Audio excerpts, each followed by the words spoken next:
মধ্যরাত পর্যন্ত কোরবানির পশুর চামড়া সংগ্রহ ও সংরক্ষণে ব্যস্ত থাকে আড়ত ট্যানারিগুলো। এ নিয়ে আরও জানাতে লালবাগের পোস্তা থেকে যুক্ত হচ্ছেন সহকর্মী মিয়া আমিরুল।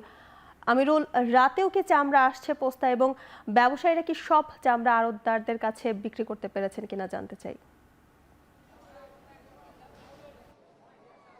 যুথিকা, চামড়া আসার যে কথাটি বলছিলেন সেটি দিনের বেলা যে সংখ্যা ছিল রাতে কিছুটা কমেছে, যেহেতু আজকে ঈদের দ্বিতীয় দিন। আমরা এখন পর্যন্ত যে চিত্র এখানে দেখতে পাচ্ছি, আপনাকে যদি আমি দেখাই, আমার পেছনে আপনি নিশ্চয়ই লক্ষ্য করছেন যে এখানে চামড়া প্রক্রিয়াজাতকরণের যে কাজ সেটি চলছে। আমরা দেখতে পাচ্ছি এখানে যারা নিয়োজিত রয়েছে তারা চামড়ার মধ্যে চামড়া যেন নষ্ট না হয় সেই ক্ষেত্রে এখানে বিভিন্নভাবে লবণ যুক্ত করা হচ্ছে চামড়ায়। এবং আপনিও নিশ্চয়ই জেনে থাকবেন যে চামড়া দেওয়ার ক্ষেত্রে যে বিষয়টি হয়ে থাকে, যেহেতু বেশিরভাগ ক্ষেত্রেই সকালের ভাগে কোরবানিটা হয়ে থাকে, আজকে দ্বিতীয় দিনের কোরবানি ছিল সকালের ভাগে, সেই চামড়াগুলো এখানে বিভিন্ন দেশের বিভিন্ন জায়গা থেকে এখানে এসেছে। সেই প্রক্রিয়াজাতকরণের আমরা দেখেছিলাম এখানে এক ধরনের মিশ্র প্রতিক্রিয়া আমরা দেখেছি, বিশেষ করে যারা ব্যবসায়ী রয়েছেন এবং সেই সাথে যারা আড়তদার রয়েছেন। এখানে তারা যেটি বলছেন যে সরকার নির্ধারিত যে দামটি নির্ধারণ করা হয়েছে সেটি চামড়ার মধ্যে লবণ যুক্ত করার পর মূলত সেই দাম নির্ধারণ করা হয়েছে।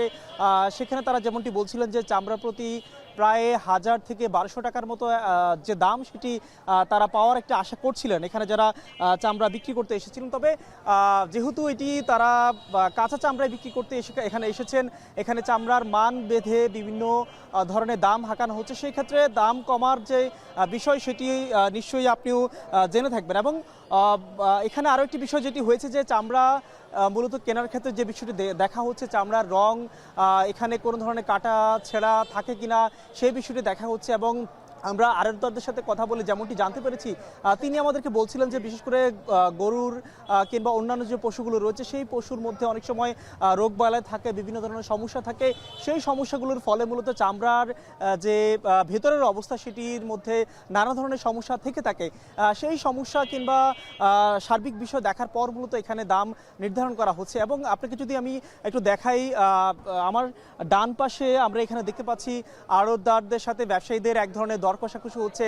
ব্যবসায়ীরা নানাভাবে তাদেরকে ব্যালেন্স করার চেষ্টা করছে যে আসলে তাদের চামড়াগুলো ভালো, কিংবা তারা আসলে যে দাম দিয়ে বিভিন্ন জায়গা থেকে বিভিন্ন গ্রাহকদের কাছ থেকে যে চামড়াগুলো নিয়ে এসেছেন সেই চামড়ার যেন তারা ন্যায্য মূল্য পান, তারা কিন্তু সেই বিষয়টি বলছিলেন। এবং আমরা এখানে দেখেছি বিভিন্ন ধরনের ব্যবসায়ীরা তারা কিন্তু আসছেন, যেহেতু একেবারে মধ্যরাত বলা ছিল, আজকে ঈদের দ্বিতীয় দিন ছিল।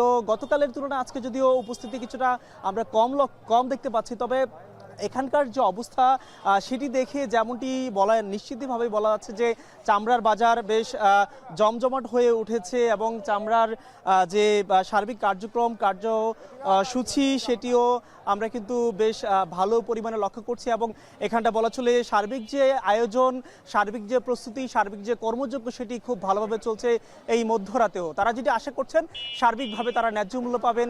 ব্যবসায়ী এবং ট্যানারি সাথে সংশ্লিষ্ট যারা আছেন সবাই কিন্তু এই কথাটি বলছেন। যুথিকা, বিস্তারিত জানাতে যুক্ত ছিলেন মিয়া আমিরুল।